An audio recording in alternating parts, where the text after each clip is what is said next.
ராமேஸ்வரம் ராமநாதசாமி கோவிலில் 1.5 மாதம் கழித்து உண்டியல் காணிக்கை எண்ணியதில் 2 கோடியை நெருங்கி 1,82,00,000 உண்டியல் வருமானம் கிடைத்துள்ளதாக கோவில் நிர்வாகம் தெரிவித்துள்ளது.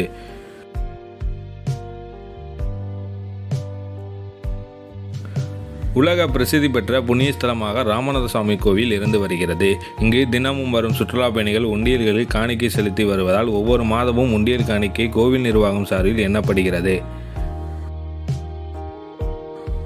உண்டியல்கள் நிறைந்ததால் ராமநாதசாமி கோவிலில் இருக்கக்கூடிய உண்டியல்கள் மற்றும் உபகோவில்களில் உள்ள உண்டியல்களை கோவில் ஊழியர்கள் எடுத்து வந்து காணிக்கைகளை எண்ணும் பணியானது நேற்று முழுவதும் கோவிலின் கிழக்கு கோபுர மண்டபத்தில் நடைபெற்றது. இதில் கோவில் ஊழியர்கள், தஞ்சை, சேலம் மாவட்டத்தைச் சேர்ந்த தன்னார்வலர்கள், சிவனடியார்கள் இப்பணியில் ஈடுபட்டனர்.